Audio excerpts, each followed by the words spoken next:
भागवत सार की श्रृंखला में 10वें स्कंद के 59वें अध्याय पर चर्चा है, जिसका शीर्षक है भौमासुर का उद्धार। इसके पहले श्लोक को दोहराएंगे आप सबका ही। श्री राजोवाच यथा हतो भगवता भौमो येने च ता स्त्रियः निरुद्ध एतदाचक्ष्व विक्रमं शारङ्गधन्वनः। श्रीराजोवाच यथा हतो भगवता भौमो येने च ता स्त्रियः निरुद्धा एतदाचक्ष्व विक्रमं शारङ्गधन्वनः। श्रीराजोवाच यथा हतो भगवता भौमो येने च ता स्त्रियः निरुद्धा एतदाचक्ष्व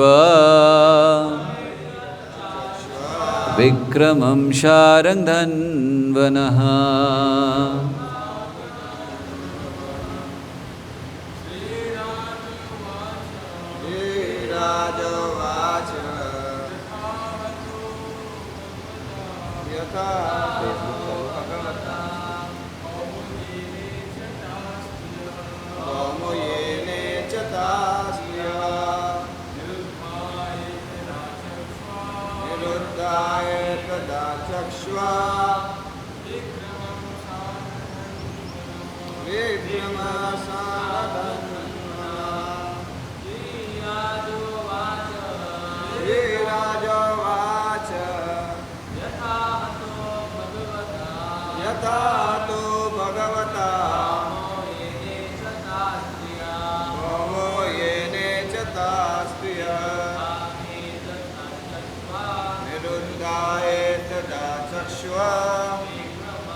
श्री राजा उवाच, राजा परीक्षित ने कहा, यथा कैसे, हतः मारा गया, भगवता भगवान द्वारा, भौमः नरकासुर, भूमि या पृथ्वी देवी का पुत्र,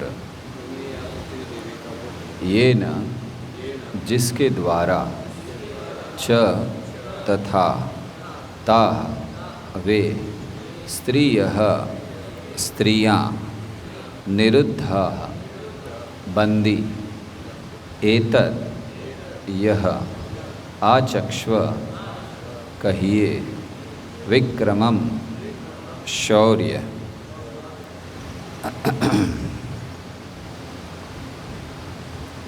शारङ्गधन्वनः शारंग धनुष के स्वामी कृष्ण का।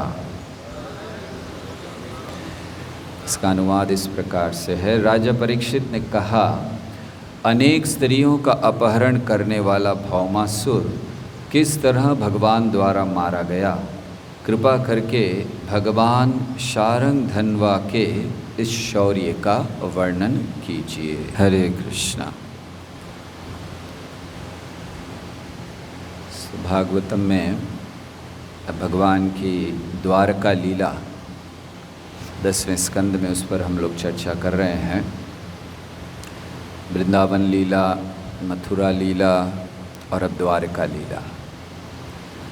तो जब भगवान द्वारका में रह रहे हैं, पिछले अध्याय में हम लोगों ने सुना कि शुकदेव गोस्वामी भगवान के और 5 विवाहों का वर्णन करते हैं और फिर अंत में केवल कह देते हैं कि फिर श्री कृष्ण ने भौमासुर का वध करके 16,100 और अन्य राजकुमारियों से विवाह किया। तो तब इस अध्याय के प्रारंभ में परीक्षित महाराज का प्रश्न है तो इस अध्याय के प्रारंभ से लेकर करीब 22 श्लोक तक भौमासुर के वध का वर्णन है। फिर 23वें श्लोक से लेकर 32वें श्लोक तक वर्णन है किस प्रकार भूमि देवी ने बड़ी सुंदर सुंदर प्रार्थनाएं भगवान को अर्पित की। 33वें श्लोक के आगे वर्णन है कैसे भगवान ने प्रवेश किया महल में और 16,100 राजकुमारियों को फिर द्वारका भेजा। 38वें श्लोक से आगे वर्णन है कि कैसे श्री कृष्ण फिर स्वर्ग जाते हैं और कैसे वहाँ पारिजात वृक्ष को लेकर आते हैं। और अंतिम विभाग इसका है जहाँ 42 से 45 श्लोक तक वर्णन किया गया है कि किस प्रकार श्री कृष्ण विवाह करते हैं 16,100 राजकुमारियों से और कैसे उनका पारिवारिक जीवन चलता है। तो इसका वर्णन इस अध्याय में किया गया है। तो परीक्षित महाराज ने प्रश्न किया, जैसे हम लोग इस श्लोक में पढ़ रहे थे, कि कैसे मारा, कैसे वध किया भौमासुर का, जिसने इतनी सारी राजकुमारियों को बंदी बनाकर रखा था। तो उस समय सुखदेव गोस्वामी ये कथा कहना प्रारंभ करते हैं। दरअसल एक समय जब भगवान द्वारका में थे तो इंद्र द्वारका आए और इंद्र आए थे एक शिकायत लेकर। तो इंद्र ने कहा कि भौमासुर नाम का ये जो असुर है, इसने मेरी माता अदिति के कानों के कुंडल चुरा लिए हैं। कितने शर्म की बात है ना। इंद्र राजा है, देवताओं के राजा, और एक असुर जाकर उनकी माँ के कान के कुंडल चुरा लेते हैं और ये आके कृष्ण को कंप्लेन कर रहे हैं। तो कृष्ण को कहते हैं कि मेरी माता के कानों के कुंडल चुरा लिए हैं। वरुण देव का जो आसन है, उस आसन पर एक छत्र लगा होता है, वो छत्र चुरा लिया है। और इतना ही नहीं, मंदार पर्वत पर या मेरू पर्वत पर जो हमारे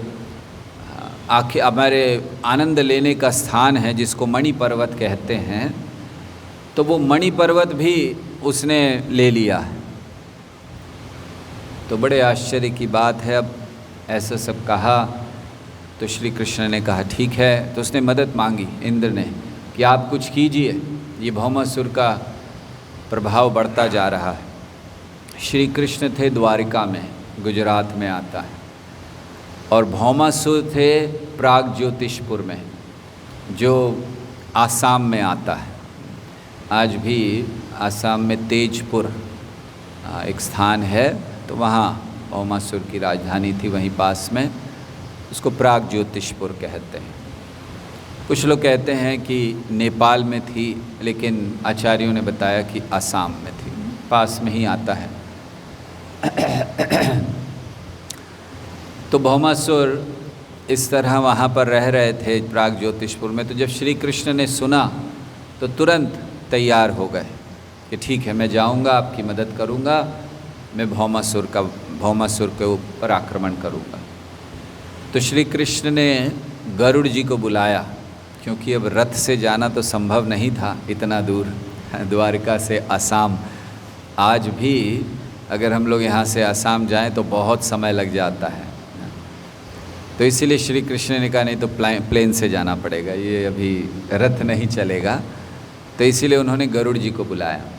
तो गरुड़ जी आए, श्री कृष्ण बैठे गरुड़ के ऊपर, और साथ साथ सत्यभामा को भी ले लिया, अपनी पत्नी को भी ले लिया, आओ आप भी चलो। तो आचार्यगण समझाते हैं कि क्यों भगवान ने सत्यभामा को साथ में लिया। कई कारण देते हैं। एक आचार्य कहते हैं कि भगवान एक अच्छे पति की भूमिका निभा रहे हैं, और एक अच्छे पति का कर्तव्य होता है अपनी पत्नी को कभी कभी शॉपिंग के लिए ले जाना। तो भगवान ले गए सत्यभामा को, चलो स्वर्ग में कुछ शॉपिंग करके आ जाना। तो वहाँ से कुछ पारिजात वृक्ष वगैरह वो ले आई। तो एक कारण ये बताते हैं। दूसरा कारण बताते हैं कि सत्यभामा का जो स्वभाव था, वो हमेशा कुछ रोचक करना चाहती थी, एडवेंचरस थी बहुत। तो भगवान ने सोचा कि अभी ये महल में रह रहकर इसका कुछ वो जो भाव है वो तो पूरा नहीं हो रहा, तो चलो इसको युद्ध दिखाते हैं ले जाकर। तो युद्ध देखेगी, बड़ा रोमांच आएगा, हाँ ये मारा, ऐसे किया। तो फिर सत्यभामा को उसके लिए ले गए। और एक कारण बताते हैं सत्यभामा को ले जाने का कि एक बार नारद मुनि द्वारिका आए थे और वो आते आते स्वर्ग से आ रहे थे, तो आते आते एक फूल लेकर आ गए पारिजात का, और उन्होंने श्री कृष्ण को दिया। श्री कृष्ण ने तुरंत, रुक्मिणी बैठी थी, रुक्मिणी को दे दिया। ठीक है, बात समाप्त हो गई। जाते जाते नारद मुनि सत्यभामा से मिलने गए और उन्होंने सत्यभामा से कहा कि देखो, दरअसल श्री कृष्ण आपसे उतना प्रेम नहीं करते हैं जितना रुक्मिणी से करते हैं। सत्यभामा ने कहा, ऐसे कैसे, ये बात कैसे कह रहे हो? उसने कहा, देखिए मैं स्वर्ग से फूल लाया, इतना अच्छा इतना सुंदर फूल था, तो आपको देने की बजाय उन्होंने रुक्मिणी को दे दिया। अब कृष्ण भी बेचारे क्या करते, फूल एक ही था, रुक्मिणी थी पास में, तो दे दिया। तो उन्होंने कहा कि आपको नहीं दिया। तो ये सुनकर बड़ा क्रोध आ गया सत्यभामा को, और सत्यभामा ने फिर श्री कृष्ण से कहा कि मुझे भी फूल चाहिए। तो श्री कृष्ण जान गए कि ये दोनों पत्नियां हैं, इसीलिए थोड़ा बहुत उनमें ये प्रतियोगिता प्रतिस्पर्धा चलती रहती है। तो श्री कृष्ण ने कहा, अरे तुम चिंता क्यों करती हो, एक फूल क्या तुम्हारे लिए पूरा वृक्ष लेकर आ जाऊंगा। देखिए, अगर कृष्ण कहते हैं तो वो करते भी हैं। आजकल वो एक दूसरे को प्रेम करते हैं, वो बोलते तुम्हारे लिए चांद तारे तोड़ कर ले आऊँगा। हाँ, ला तो सकते नहीं हैं, बेकार में ऐसे ही बोल देते हैं, चांद तारे तोड़ कर ले आऊँगा या तुम्हारे लिए। उनको प्रैक्टिकल भी होना चाहिए, व्यक्ति को जो कर सकता है उतना ही बोलना चाहिए। अभी वो बोल दे आपके लिए दुकान से चिप्स ले आऊँगा, ऐसी कुछ बातें बोलनी चाहिए। बड़ी बड़ी बातें आपके लिए, मैं आपके लिए चांद तारे तोड़ ला सकता हूँ, लेकिन कृष्ण जब कहते हैं तो वो कर भी सकते हैं। तो कृष्ण ने ऐसे ही नहीं कह दिया कि अरे फूल क्या, पूरा पेड़ तुम्हारे लिए ले आऊँगा। तो श्री कृष्ण अब जब जा रहे थे तो उनको याद आया वो बात कि मैंने कहा था कि पूरा पेड़ ले आऊँगा, तो उन्होंने इसीलिए सत्यभामा को ले लिया। और चौथा और महत्वपूर्ण कारण जो आचार्यगण समझाते हैं कि भगवान नरकासुर का या भौमासुर का वध करने जा रहे हैं, और पूर्व काल में उन्होंने पृथ्वी देवी को, जो कि माता हैं भौमासुर की, उनको वचन दिया था कि मैं आपके पुत्र को नहीं मारूंगा जब तक आप नहीं कहेंगे। वैसे ऐसा भी कहते हैं कि भौमासुर को ब्रह्मा जी का भी वरदान था कि ब्रह्मा जी ने कहा था कि जब तक पृथ्वी नहीं चाहेगी तुम्हारी मृत्यु नहीं होगी। और उसका कारण ये था कि पृथ्वी जैसा सहनशील कोई है नहीं।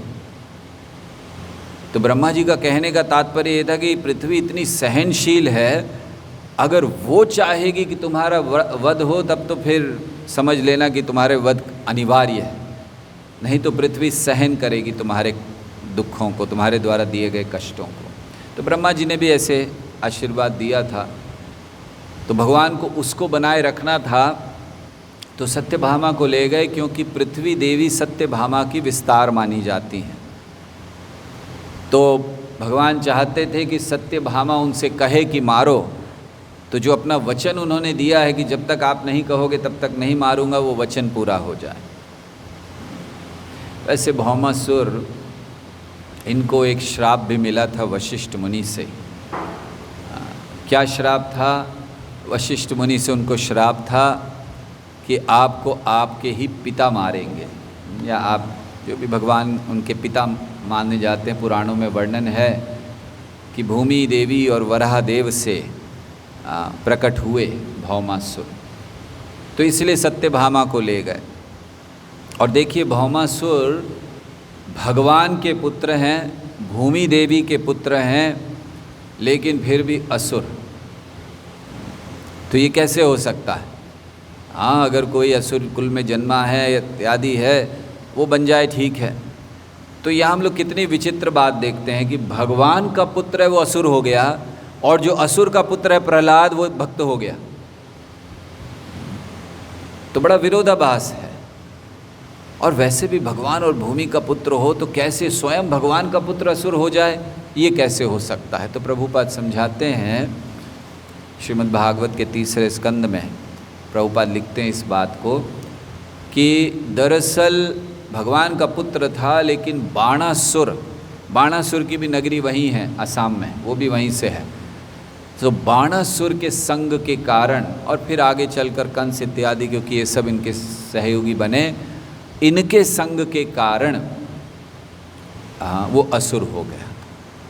तो भगवान क्या बात दिखलाना चाहते हैं, देखिए कितनी महत्वपूर्ण बात भगवान इससे बताना चाहते हैं कि भगवान का पुत्र बुरे संग के कारण असुर हो जाता है और एक दैत्य का पुत्र अच्छे संग के कारण भक्त बन जाता है। इसका अर्थ है संग कितना महत्वपूर्ण है, हमें किसका संग लेना चाहिए कितना महत्वपूर्ण है। तो इसीलिए ये नरकासुर, इसका वध करना था भगवान को, इसलिए सत्यभामा को साथ में लेकर गए। तो अब भगवान पहुँचे प्राग ज्योतिषपुर। गरुड़ जी ज़्यादा समय नहीं लेते हैं, उड़कर पहुँच गए। तो वहाँ देखा भगवान ने, और युद्ध भी गरुड़ जी पर बैठकर ही कर रहे हैं भगवान, सत्यभामा भी साथ में है।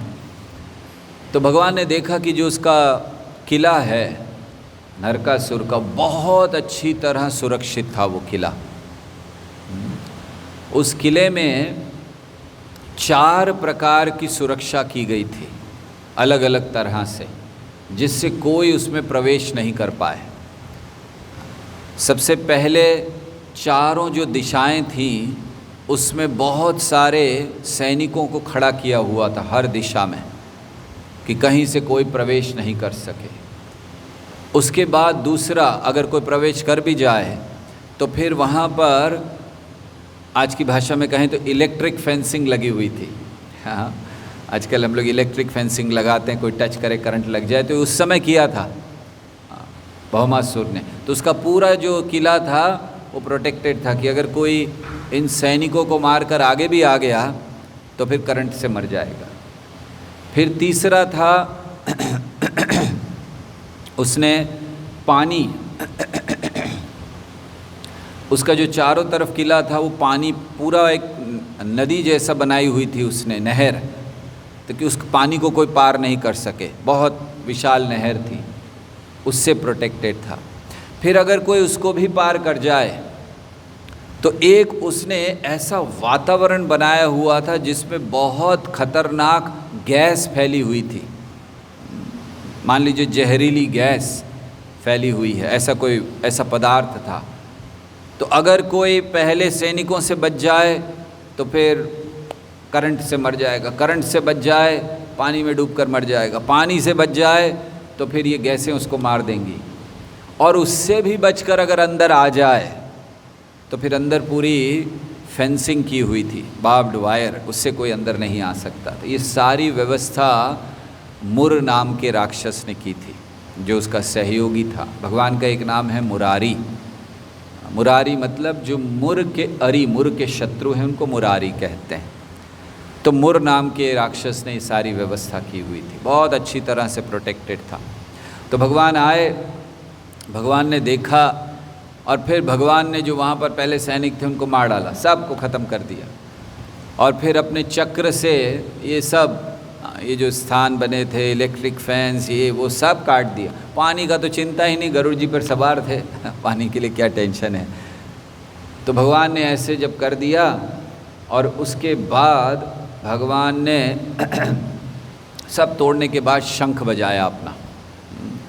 जैसे ही भगवान ने शंख बजाया, शंख की ध्वनि हुई, तो मुर राक्षस वो नीचे कहीं सो रहा था आराम से, तो वो उठकर आया।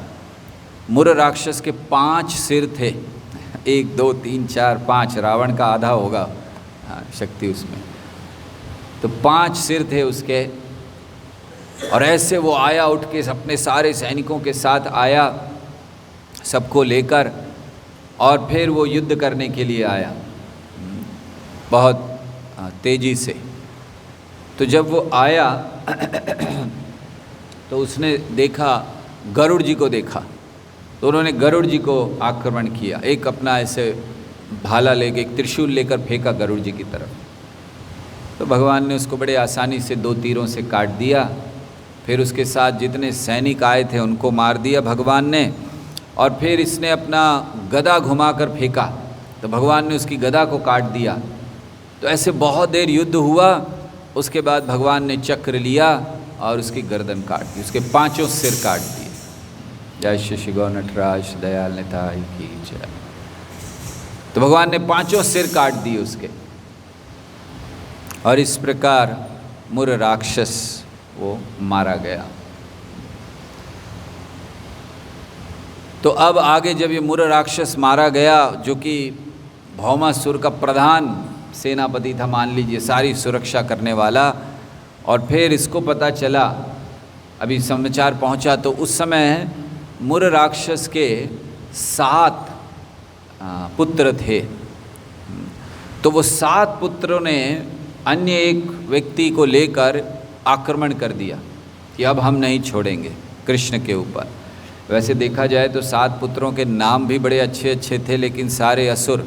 उनका नाम था ताम्र, एक का नाम था अंतरिक्ष, एक का नाम था श्रवण, एक का नाम था विभवसु, एक का नाम था वसु, एक का नाम था नभवान और एक का नाम था अरुण। देखिए कितने सुंदर नाम, लेकिन सारे असुर।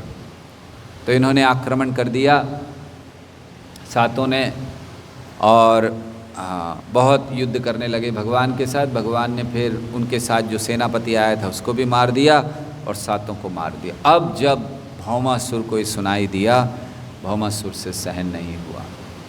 वो आया अपनी सेना लेकर, और साथ साथ विशेष करके वर्णन है वो हाथियों को लेकर आया। कई हाथी जो बहुत शक्तिशाली थे, ऐसे हाथियों को लेकर आया।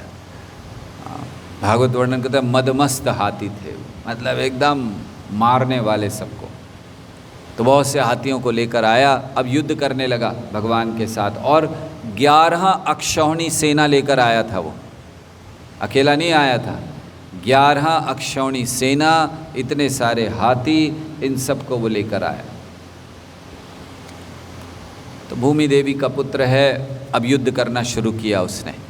तो बहुत युद्ध हुआ उसका, और उसने फिर देखा कि अब गरुड़ जी देख रहे हैं कि स्वामी युद्ध कर रहे। गरुड़ जी ने कहा मुझे भी कुछ करना चाहिए, मैं ऐसे खड़े खड़े क्या करूँगा, थोड़ी मैं आराम से बैठा रहूँगा।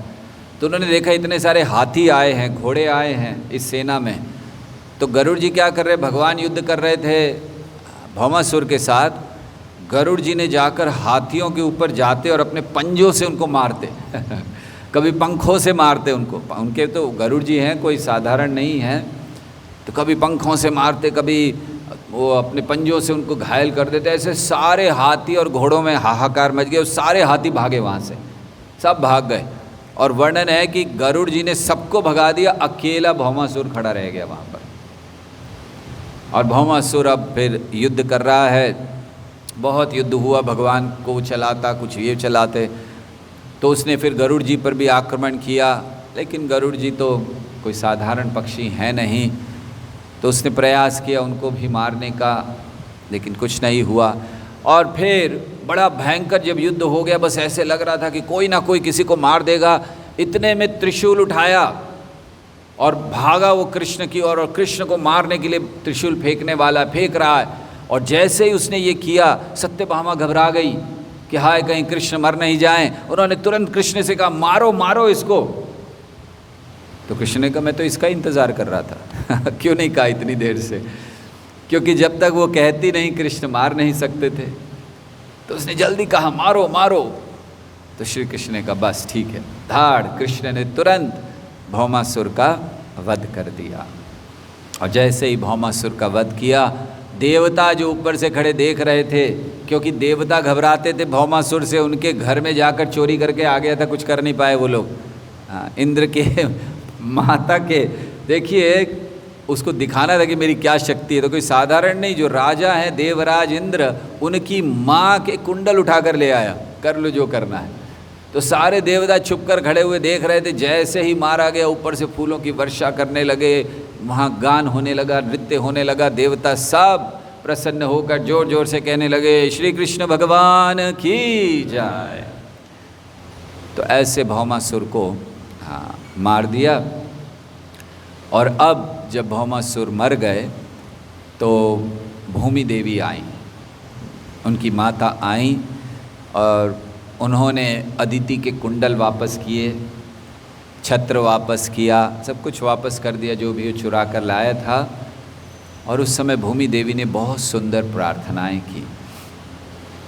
भूमि देवी ने भगवान श्री कृष्ण से कहा कि आप शंख चक्र गदा पद्म इन चीज़ों से आप विभूषित रहते हैं, ये आपकी शोभा है। और फिर उन्होंने कृष्ण के तुलना कमल से की। नमः पंकजनाभाय नमः पंकजमालिने नमः पंकजनेत्राय नमस्ते पंकजांघ्रिये। यही प्रार्थना कुंती महारानी ने की है। भागवत के पहले स्कंद में 8वें अध्याय में कुंती महारानी भी यही प्रार्थना करती हैं। सेम एक शब्दशः यही प्रार्थना है। नमः पंकजनाभाय नमः पंकजमालिने नमः पंकजनेत्राय नमस्ते पंकजांघ्रिये। तो उन्होंने प्रार्थना की। भूमि देवी क्या कह रही हैं? नमः पंकजनाभाय, इसका एक अर्थ होता है कि आपकी नाभि कमल के समान है। दूसरा अर्थ होता है कि आपकी नाभि से कमल प्रकट होता है। नमः पंकजनाभाय, आप वो हैं जिनकी नाभि से कमल पुष्प प्रकट होता है। नमः पंकजनाभाय नमः पंकजमालिने, अर्थात आप हमेशा माला पहनते हैं। किसकी? फूलों की। कौन से फूल? कमल के पुष्प। तो नमः पंकजमालिने, कि आप हमेशा कमल के पुष्पों की माला पहनते हैं। और आगे वो क्या कहते हैं कि आपके जो चरण कमल हैं, नमः पंकजनेत्राय नमस्ते पंकजांघ्रिये, पंकजांघ्रि मतलब आपके जो चरण कमल हैं, उनको जो आपके भक्त हैं वो आपकी पूजा करते हैं उन चरण कमलों की। और उसके द्वारा जब वो आपकी पूजा करते हैं चरण कमलों की, तो आप भक्तों के हृदय में जो कमल के समान हैं, अर्थात आपके चरण कमल के समान हैं और भक्तों का हृदय भी कमल के समान है। और वो जब आप अपने चरणों को भक्तों के कमल रूपी हृदय में स्थापित करते हैं, तो ऐसा वो वर्णन करने लगे। और उन्होंने फिर आगे कहा कि जितना सौंदर्य है, जितना बल है, जितना यश है, जितने भी ऐश्वर्य हैं इस जगत में, जितना त्याग, जितना वैराग्य है, वो सब आपसे आता है और वो सब आपके पास है। हर कुछ, सब चीज़ आपके पास से आती है। और वो कहती हैं कि ये जो ब्रह्मा, ये जो शिव जी, ये महेश जो हैं, ये स्वतंत्र नहीं हैं। ब्रह्मा विष्णु महेश स्वतंत्र नहीं हैं। क्यों? वो भी जो सृष्टि करते हैं वो केवल आपके ही शक्ति के कारण उसको कर पाते हैं। और वो कहते हैं कि आप ही रजोगुण के द्वारा ब्रह्मा जी के रूप में प्रकट होते हैं और आप सृष्टि की रचना करते हैं। सत्वगुण के द्वारा विष्णु के रूप में प्रकट होते हैं, पालन करते हैं। तमोगुण के द्वारा आप शिव के रूप में इस सृष्टि का संहार करते हैं। तो सब कुछ आता आपसे ही है, आपसे कोई परे नहीं है।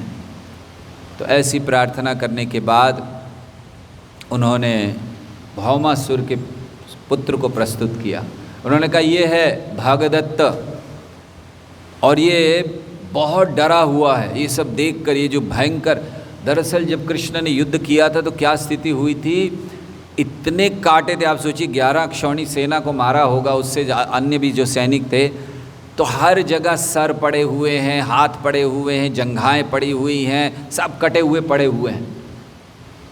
तो भूमि देवी कहने लगी ये बड़ा घबरा गया है, ये सब देखकर बहुत डर रहा है, आप इसके ऊपर अपनी कृपा कीजिए, इसको थोड़ा सांत्वना दीजिए। तो फिर श्री कृष्ण ने कहा चिंता नहीं करो, भागदत्त से कोई तुम्हें खतरा नहीं है। मतलब भगवान, वो लग रहा था भागदत्त को कि अब मुझे मारेंगे सबको तो मार दिया, मुर को मार दिया, मेरे पिता को मार दिया। भगवान ने कहा चिंता नहीं करो, तुम्हें नहीं मारेंगे, जिसको मारना था मार दिया। तो फिर श्री कृष्ण ने महल में प्रवेश किया भौमासुर के, तो वहाँ 16,100 राजकुमारियों को बंदी बनाकर रखा था। ये अलग अलग जगह से प्रश्न आता है कि इतनी सारी राजकुमारियों को बंदी बना रहा था, क्या कृष्ण को सूचना नहीं पहुंची थी? बहुत सारे और इतने बड़े बड़े उस समय हस्तिनापुर में राज्य कर रहे थे, उनको सूचना नहीं पहुंची कि कुछ नरकासुर कुछ कर रहा है। हाँ, सूचना इसलिए नहीं पहुंची क्योंकि कृष्ण इंतज़ार कर रहे थे सब इकट्ठे हो जाएं, फिर जाकर मैं उनको लेकर आ जाऊंगा। तो अब श्री कृष्ण आए, देखा 16,100 रानियाँ हैं। तो श्रील प्रभुपाद लिखते हैं एक स्थान पर कि श्री कृष्ण ने, नेक्टर ऑफ डिवोशन में शायद प्रभुपाद लिखते हैं कि श्री कृष्ण ने जब उनको देखा, सारी 16,100 राजकुमारियाँ, श्री कृष्ण ने कहा ठीक है, मुक्त कर दिया। उनको कहा जाइए आप लोग अपने अपने घर, आप मुक्त हैं अभी, चिंता नहीं कीजिए।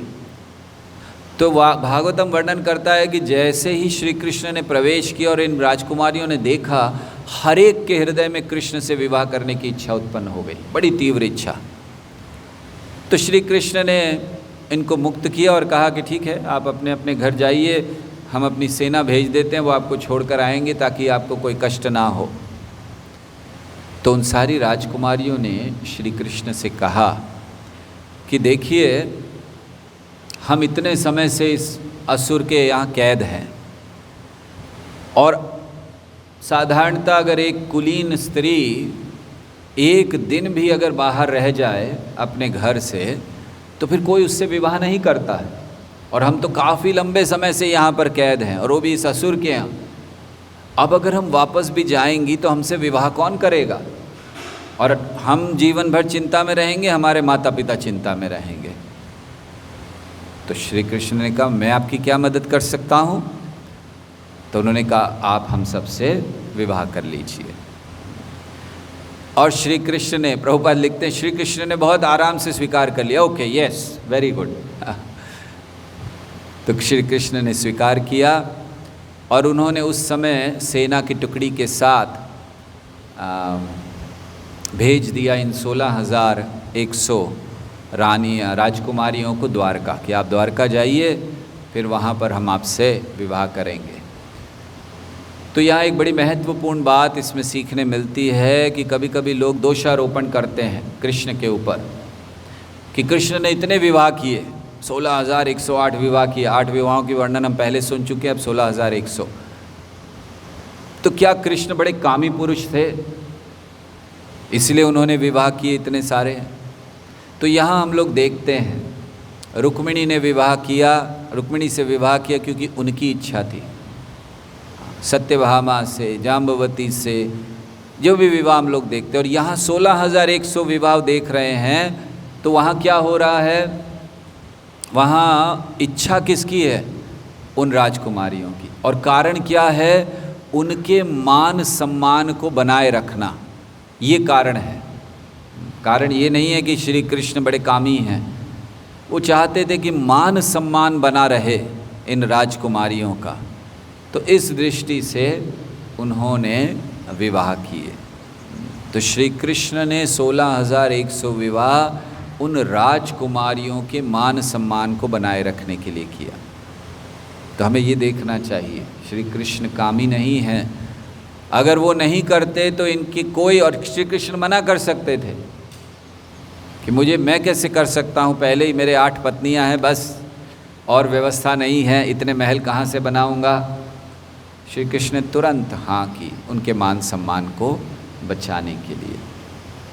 तो ऐसे श्री कृष्ण ने उनका उद्धार किया, और फिर वहाँ से श्री कृष्ण स्वर्ग चले गए। उन्होंने जो कुंडल इत्यादि लिए, कहा ठीक है चलो वापस करके आते हैं। तो श्री कृष्ण सत्यभामा को लेकर, अब श्री कृष्ण चाहते तो इंद्र को वहीं बुला सकते थे, कुंडल लिए वहीं इंद्र को कहते, इंद्र आ जाते, वहीं दे देते। फिर स्वर्ग क्यों गए? सत्यभामा को घुमाना था। थोड़ा पति का कर्तव्य होता है, पत्नियों को घुमाएं, पत्नी को ऐसे इधर उधर कहीं पर थोड़ा ले जाना चाहिए, बगीचे में इत्यादि। तो ले गए स्वर्ग में, देखो कितने बगीचे हैं, ताकि वो पारिजात वृक्ष को भी देख लें। तो श्री कृष्ण गए, उन्होंने उन कुंडल को वापस किया, छत्र वापस किया इत्यादि। देवताओं ने बड़ा आदर किया, इंद्र ने दंडवत प्रणाम किया, उनका जो मस्तक था उन्होंने भगवान के चरणों में लगाया, बहुत धन्यवाद किया भगवान को कि आपकी वजह से हम सदैव सुरक्षित रहते हैं। तो ऐसे सब कर कर अब भगवान वापस आ रहे थे, तो सत्यभामा ने देखा कि वहाँ पारिजात वृक्ष है। तो सत्यभामा ने कृष्ण से कहा, याद है आपने मुझको कहा था? कृष्ण ने कहा, बिल्कुल याद है, तो मैं ले लूँ? बोले हाँ ले लो। तो सत्यभामा ने वो वृक्ष उखाड़ लिया पूरा, फूलों का वृक्ष, पारिजात फूलों का, ताकि नीचे जाकर अपने बगीचे में लगा सके, पृथ्वी पर जाकर। तो जब उन्होंने वृक्ष उखाड़ा, अब तक तो सारे देवता इंद्र आदि बड़े आराम से खड़े आदर सम्मान कर रहे थे। जैसे ही उन्होंने वृक्ष उखाड़ा, सारे देवता खड़े हो गए सामने, इंद्र खड़े हो गए, अरे आप ले जा नहीं सकते। अरे अभी तक कृष्ण चुप बैठे थे। सत्यभामा ने सोचा ये क्या हो गया? तो सत्यभामा ने कहा, क्यों नहीं ले जा सकते? उन्होंने कहा ये स्वर्ग का है, स्वर्ग की चीज़ें पृथ्वी पर नहीं जाती हैं, ये नियम है, तो आप नहीं ले जा सकते। तो अब श्री कृष्ण एक अच्छे पति की तरह फिर से, देखिए अब इन लीलाओं में, इस अध्याय में, अगले अध्याय में भगवान एक अच्छे पति की भूमिका निभा रहे हैं। तो अब उन्होंने देखा कि अरे मेरे पत्नी का विरोध कर रहे हैं, ये वृक्ष ले जाना चाहती है। श्री कृष्ण ने युद्ध किया, और देखिए इंद्र अभी अभी जो चरणों में गिरा था उसने भी युद्ध किया भगवान से, नहीं ले जाने दूंगा। और फिर बड़ा युद्ध हो गया, और फिर स्वाभाविक है भगवान ने बड़ी आसानी से इनको हरा दिया। प्रभुपाद लिखते हैं कि ये इंद्र का एक बड़ा स्वार्थी स्वभाव था। प्रभुपाद कहते हैं जो स्वार्थी व्यक्ति होता है वो कभी किसी अन्य को आदर नहीं दे सकता। तो ये स्वार्थ था कि अभी अभी कृष्ण आपके लिए इतना बड़ा कार्य कर कर लाए हैं, और अगर एक वृक्ष उखाड़ लिया तो कौन सी बड़ी बात है। लेकिन उसने युद्ध किया और कृष्ण ने परास्त किया उन सबको, और फिर लेकर आए। तो यहाँ हम लोग देखते हैं कि कैसे ऐसे हो सकता है। अरे हमारे, मान लीजिए हमारा घर है, कोई हमें लाकर हमें बहुत चोरी हुई चीज़, सोना, ये वो सब देते हैं, और जाते जाते उनको एक पेड़ पसंद आता है हमारे गार्डन का, और वो कहते हैं इसको ले जाओ। हम क्या, आप मत क्यों ले जा रहे हैं, हम इसको पहुंचाने के लिए आते हैं आपके साथ, क्योंकि आपने इतना बड़ा कार्य किया हमारे लिए। लेकिन यहाँ इंद्र ने अपोज कर दिया। प्रभुपद कहते हैं स्वार्थ है। तो स्वार्थ से निस्वार्थ की ओर जाना, ये हमें भक्ति सिखलाती है। एक वैष्णव में 3 गुण बहुत महत्वपूर्ण हैं। भक्ति तो है ही, अदरवाइज़ वो वैष्णव कहलाते ही नहीं हैं। भगवान के प्रति समर्पण, भक्ति, ये सारे गुण तो वैष्णव में हैं, लेकिन 3 गुण, और वो हैं निर्भयता, नम्रता और निस्वार्थ भावना। तो नम्रता नहीं है, निर्भयता नहीं है, निस्वार्थ भावना नहीं है, तो फिर वैष्णव नहीं कहलाए जा सकते। तो निस्वार्थ होना चाहिए। क्या है निस्वार्थ भावना? निस्वार्थ भावना का पहला लक्षण होता है कि जो हमें भक्ति प्राप्त हुई है उसको अन्यों को देना, उसके लिए चिंता नहीं करना। बस जो हमें प्राप्त हुआ अन्यों को देने के लिए चिंतित रहना, ये निस्वार्थ भावना है। अपने सुविधा के लिए, अपने आनंद के लिए, अपने शरीर के लिए चिंता करना, ये स्वार्थ है। लेकिन दूसरों को कृष्ण भावनामृत देने के लिए चिंता करना, ये निस्वार्थ है। और इसके लिए हमें कोई शास्त्रों में जाने की ज़रूरत नहीं है उदाहरण देखने के लिए कि हम शास्त्रों में जाएं, ढूंढे कैसे निस्वार्थ। शास्त्रों में असंख्य उदाहरण हैं निस्वार्थ भावना के, लेकिन हम प्रैक्टिकली, व्यवहारिक आज भी उस उदाहरण को देख रहे हैं। परम पूज्य भक्ति चारू स्वामी महाराज ये ऐसे समय में भी अमेरिका इसलिए गए, जाने के पहले वो बतला रहे थे, इसलिए गए क्योंकि वो कृष्ण भावनामृत अन्यों को देना चाहते थे। उनको चिंता थी कि मेरा कर्तव्य है, मुझे आदेश है श्रील प्रभुपाद का, और इसीलिए ये कृष्ण भावनामृत मैं अन्यों को देना चाहता हूँ। मैं एक जगह बैठ नहीं सकता, क्योंकि इससे मेरी सेवा पूरी नहीं होगी। और इसीलिए वो ऐसी जगह पर गए। दुर्भाग्य से बीमार हैं और इस समय अभी हम सुन रहे हैं कि धीरे धीरे स्थिति उनकी अच्छी हो रही है और सारे जगत में सभी भक्त प्रार्थना कर रहे हैं कि अभी और काफ़ी लंबे वर्षों तक इस पृथ्वी पर उनकी उपस्थिति अनिवार्य है। और हम सब का विश्वास है कि नरसिंहदेव चैतन्य महाप्रभु भगवान कृष्ण हम सब पर कृपा करेंगे और महाराज बहुत जल्द ठीक होकर इस भावना को फैलाएंगे। लेकिन साथ ही साथ हमें इस घटना से बहुत कुछ सीखना चाहिए और सबसे महत्वपूर्ण बात निस्वार्थ भावना, कि जहाँ अपनी चिंता ना करते हुए हमें निस्वार्थी बनना है।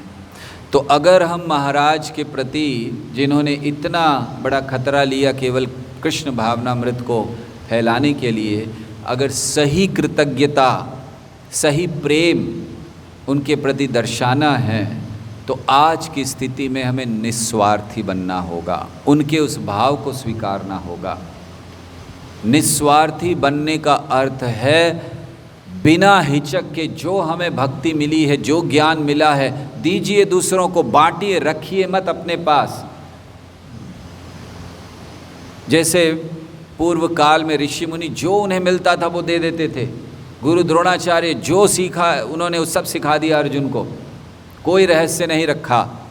अश्वत्थामा को सिखा दिया, कोई रहस्य नहीं रखा। इसी तरह हम सबको जो हमें प्राप्त हुआ है गुरुजनों से, आचार्यों से, उसको आगे दे देना चाहिए। ये सच्ची निस्वार्थ भावना है। वैसे निस्वार्थ भावना को कई तरह से और समझाया जा सकता है, लेकिन हम सब के लिए निस्वार्थ भावना इस समय यही है कि हम अन्यों को कृष्ण भावनामृत देने की चिंता करें। हमेशा चिंता में रहें कि क्या मैं कर सकता हूँ, योजनाएं बनाएं, खाली नहीं बैठें। योजना इसकी नहीं बने कि कैसे मैं धन कमाऊं, योजना इसके लिए मत बनाइए वो धन तो आपके भाग्य में लिखा वैसे ही आ जाएगा। योजना इसके लिए नहीं बनाइए कि मेरा घर कैसे बन जाए, योजना बनानी चाहिए कि कृष्ण का घर कैसे बने। योजना ये मत बनाइए कि मैं धन कैसे इकट्ठा करूं, योजना ये बनाइए कि इस धन का उपयोग भगवान की सेवा में कैसे करूं। योजना ये मत बनाइए कि किस प्रकार मैं इस बीमारी से बचकर बहुत आराम से अपने घर के अंदर बंद रहूं, लेकिन योजना ये बनाइए कि इस स्थिति में भी कैसे मैं अन्यों को कृष्ण की भक्ति प्रदान कर सकूं। ये निस्वार्थ भावना। तो हमारे आचार्यगण, हमारे गुरुजन हमें ये निस्वार्थ भावना के भाव को प्रकट करा रहे हैं, अपने उदाहरण से दिखला रहे हैं।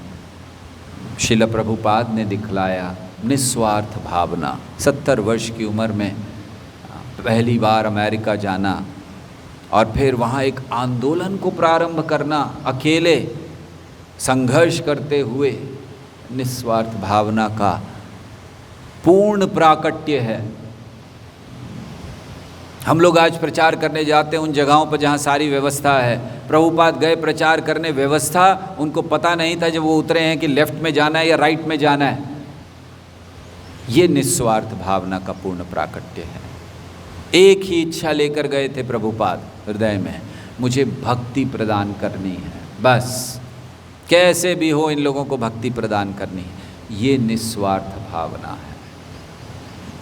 तो कभी कभी हम लोग निस्वार्थ भावना को सोचते हैं कि बस अपने लिए कुछ नहीं सोचना, ये भी निस्वार्थ भावना है। या फिर हमेशा तपस्या में लगे रहना इत्यादि। लेकिन निस्वार्थ भावना का पूर्ण प्राकट्य है कृष्ण भावनामृत को अन्यों को देना। अगर आप वो नहीं कर रहे हैं तो आप स्वार्थी हैं। फिर आप चाहे कितने बड़े तपस्वी हों, फिर आप चाहे कैसे भी रहते हों, फिर आप चाहे कितने बड़े वैरागी हों, लेकिन आपका वैराग्य, आपकी तपस्या, आपका ज्ञान अधूरा है अगर कृष्ण भावनामृत से जुड़कर उस कृष्ण भावनामृत को अन्यों को नहीं दे रहे। इसलिए हमारी प्रार्थना है आप सबसे जहाँ हैं, जिस स्थिति में हैं, वहाँ रहकर निस्वार्थी बनिए। प्रभुपाद की कृपा से, उनके अनुयायियों की कृपा से हमें ये गुण मिल रहे हैं। नम्रता देखने को मिलती है, निस्वार्थ भावना देखने मिलती है। कल हम लोग परम पूज्य लोकनाथ स्वामी महाराज से सुन रहे थे और उन्होंने बोलना प्रारंभ किया और प्रारंभ में ही उन्होंने कहा कि आप सब बड़े शहर के लोग हैं। नोएडा के भक्तों को संबोधित कर रहे थे। आप सब बड़े शहर के लोग हैं और फिर भी आप मुझे प्रेम देते। मैं तो एक छोटे से गांव का व्यक्ति हूँ। इसे कहते नम्रता। ये कोई दिखावा नहीं था। तो इसलिए प्रभुपाद जी के अनुयायी हम लोगों को नम्रता, निस्वार्थ भावना और निर्भयता सिखला रहे हैं कि प्रचार कीजिए, भक्त बनिए। कल महाराज भी यही कह रहे थे, लोकनाथ महाराज, कि आपको मिला है, आप प्रसन्न हो कि नहीं, सुखी हो कि नहीं, अब दूसरों को दो। बहुत सुंदर बात उन्होंने कही कि अब आपको करना है। जैसे मानो जैसे प्रभुपाद ने उन सबको कहा होता कि मैंने कर दिया, अब आपको आगे बढ़ाना है। और उन्होंने इतना बढ़ा दिया। प्रभुपाद ने 108 मंदिर बनाए थे। इस समय इस्कॉन के 600 से अधिक केंद्र हैं। ये केवल प्रभुपाद जी के शिष्यों की कृपा है। और अब हमारा कर्तव्य है कि हम उनके मार्ग निर्देशन में आगे चलकर, जब तक ये पीढ़ी समाप्त हो जो इस समय है, अर्थात पहले प्रभुपाद ने 108 बनाए, उनके बाद जो पीढ़ी आई उसने 600 से अधिक केंद्र बना दिए। अब जो पीढ़ी है ये अपना समय काल समाप्त करने से पहले कितने मंदिर बना दें, ये हमारे ऊपर है। हजारों मंदिर होने चाहिए प्रभुपाद की सेवा के लिए। तो निस्वार्थ भावना है कि किस तरह हम इस चीज़ को आगे बांटें, स्वार्थी ना बने। और कृष्ण, प्रभुपाद लिखते हैं कि कृष्ण को ये स्वार्थ पसंद नहीं है, ये इंद्र का स्वभाव पसंद नहीं आया, इसलिए युद्ध किया और उनको उन्होंने परास्त किया। तो आज वचन लेना चाहिए हम सबको, स्वार्थी जीवन से निस्वार्थी जीवन की ओर बढ़ें। अपने उद्धार से अधिक अन्यों के उद्धार की चिंता करें। अपनी सुविधाओं से अधिक अन्यों को कृष्ण भक्ति प्रदान करने की चिंता करें। ये हमारे लिए बहुत आवश्यक है। तो ऐसे श्री कृष्ण ने परास्त किया और फिर वापस द्वारिका आए। और ऐसा वर्णन है कि बस द्वारिका में आए थे कि उस समय जो वहाँ पर सब उपस्थित ज्योतिष इत्यादि थे, उन्होंने कहा कि अभी बस मुहूर्त अभी है विवाह करने का, तुरंत। अरे कृष्ण ने कहा इतनी लंबी फ़्लाइट से आया हूँ मैं। कितनी लंबी फ़्लाइट होगी? इसी जगत में हम लोग जाते हैं, जगह पर 18 घंटे की फ़्लाइट अमेरिका हो जाती है स्वर्ग से आने में। वो तो यहाँ से गए थे द्वारका से असम, असम से स्वर्ग, स्वर्ग से आए। तो श्री कृष्ण ने कहा होगा अरे थोड़ा तो इंतज़ार करो। अरे कि नहीं, अभी बस मुहूर्त अभी है, अभी विवाह करना है। श्री कृष्ण ने कहा ठीक है। तो 16,100 पंडाल बने भगवान के विवाह के लिए। ऐसा नहीं था कि भगवान भाग रहे थे। 16,100 पंडाल बने, बहुत ऐश्वर्यशाली। उसमें सारी राजकुमारियां बैठी, उनके माता पिता आए हुए थे सब जगह से, जहाँ जहाँ से थे। और भगवान ने अपना विस्तार किया 16,100 रूपों में। एक ही समय, एक ही मुहूर्त में सबसे विवाह किया भगवान ने। और इतना भी वर्णन है कि भगवान ने तो किया, लेकिन देवकी, वसुदेव जितने थे सब, हर विवाह पंडाल में हर कोई उपस्थित था। कैसे करते नहीं तो भगवान विवाह? माता पिता तो होने चाहिए। अब माता पिता थोड़ी भागते रहेंगे 16,100 जगहों पे धर धर धर धर धर। तो उन्होंने भी विस्तार कर लिया। तो ऐसे श्री कृष्ण का विवाह हुए 16,100 विवाह। ये बड़ी अद्भुत चीज़ है। एक ही समय पर, एक ही मुहूर्त में एक साथ विवाह कर लिए। अगर कोई कृष्ण पर लांछन लगाता है कि कृष्ण ने क्यों इतने विवाह किए, तो आप भी कर सकते हो। अगर आप 16,100 विवाह एक साथ एक ही मुहूर्त में कर सको, अलाउड है आपको, फिर आप कीजिए भोग।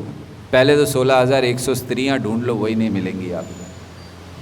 कृष्ण के लिए तो 16,100 भी कम थी, और बहुत सारी उस समय स्त्रियां चाहती थी विवाह करना। वैसे ये 16,100 राजकुमारियां आचार्यगण समझाते हैं कि ये गोपियों के विस्तार हैं। तो वो गोपियां जो कृष्ण आ गए और फिर गोपियां जो उनसे विवाह नहीं कर पाईं, तो ऐसा वर्णन है कि उन्होंने अगला स्वरूप राजकुमारियों का लिया। या कृष्ण के पहले भी बहुत सी ऐसी गोपियां थीं जो चाहती थी, तो उनका अब रूप इस रूप में प्रकट हुआ। तो श्री कृष्ण ने विवाह किए और हर एक के लिए 16,100 रानियों के लिए महल बनवाए। देखिए, अगर कृष्ण की तरह भोग करना है तो ये भी कीजिए। व्यक्ति विवाह करता है, एक ही घर में 2-2, 3-3 पत्नियों को रखता है, कैसे रह सकता है? जय श्री श्री गौर नटराज दयाल निताय की जय, श्रील प्रभुपाद की जय।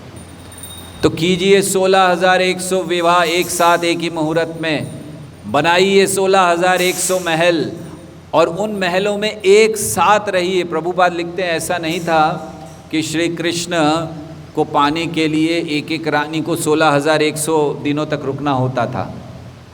भगवान हर जगह हर महल में थे। और रानियां सेवा कैसे कर रही थीं? हालांकि बड़ी बड़ी रानियां थीं, हजारों इनके सेवक थे, लेकिन ये कैसे सेवा कर रही थीं? खुद व्यक्तिगत सेवा करती थी कृष्ण की। ऐसे नहीं कि नौकरों को बोल दिया, भाई आए चलो कृष्ण देखो फ्रिज में क्या है, निकाल के लाके दे दो। नहीं, वर्णन किया गया है कि जब श्री कृष्ण आते थे थके हुए, तो रानियां खुद जाकर स्वयं उनका स्वागत करती थीं, उनकी पूजा करती थीं, उनके चरण धोती थीं। फिर उनको जब वो थक जाते थे तो बड़े प्रेम से उनके पाँव दबाती थी, उनके चरणों को दबाती थी, खुद स्वयं। चाहते तो बहुत दास दासियाँ थी, उनको बोल सकते थे आप करो, लेकिन वो खुद बैठकर, ये रानियाँ हैं, और वो खुद श्री कृष्ण के चरणों को दबाती थीं।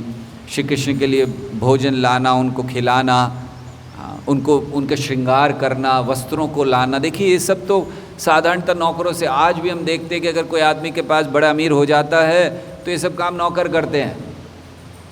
कपड़े धोना, कपड़े प्रेस करके रखना, लाना, ये सब वो नौकर करते हैं। जो पत्नियाँ हैं वो सब बोलती हैं हमारा काम नहीं है, लेकिन यहाँ खुद करती थी।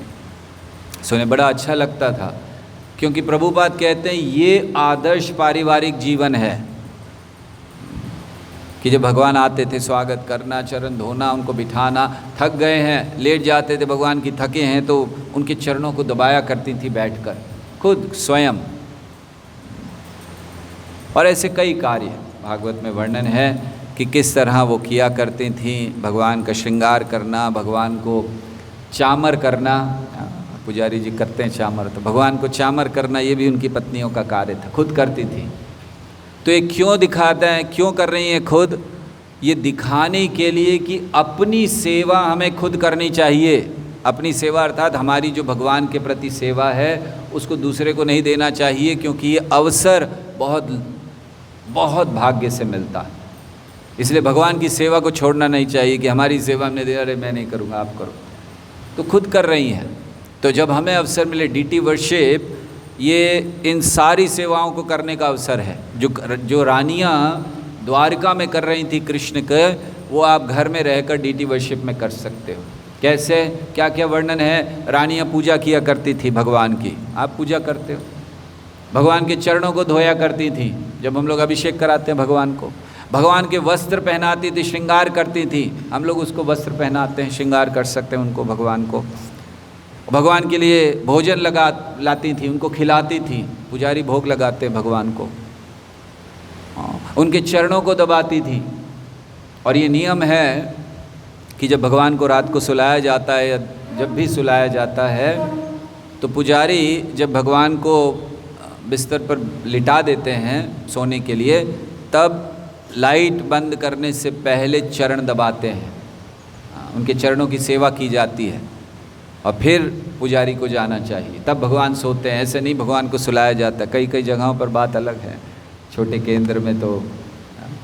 लेकिन जहाँ भी मंदिर हमारे स्थापित हैं वहाँ पुजारी रात को भगवान को जब लिटा देते हैं और चादर उड़ा देते हैं, उसके बाद उनके चरणों की सेवा करते हैं। थोड़ी देर तक उनके चरण दबाते हैं, उनको कृष्ण बुक से पढ़कर सुनाते हैं। आपको आश्चर्य होगा, हमारे मंदिरों में नियम है कि भगवान को सुलाने से पहले उनको कृष्ण बुक का एक अध्याय या थोड़ा बहुत पढ़कर सुनाया जाता है। क्यों? कृष्ण सोते समय वृंदावन की लीलाओं को सुनकर सोते हैं, बड़ा आनंद आता है कृष्ण को, तो कृष्ण को सुनाया जाता है लीलाएं। तो ये सारी चीज़ें जो रानियां कर रही हैं, चामर किया करती थी, उनको श्रृंगार कर रही, सब डीटी वर्शिप में होता, और रानियां व्यक्तिगत कर रही हैं। तो इसीलिए इस तरह से भगवान ऐसे द्वारका में रहे। और अब अगले अध्याय में और थोड़ा वर्णन आएगा कि कैसे भगवान एक अच्छे पति की भूमिका निभाते हैं। तो जरा रुक्मिणी से हंसी मजाक करते हैं, क्योंकि दाम्पत्य जीवन में हंसी मजाक भी बहुत ज़रूरी है। तो कैसे करते हैं कृष्ण, ये अगले अध्याय में हम लोग देखेंगे। हरे कृष्णा कृष्णा कृष्णा हरे हरे, हरे राम राम राम हरे हरे।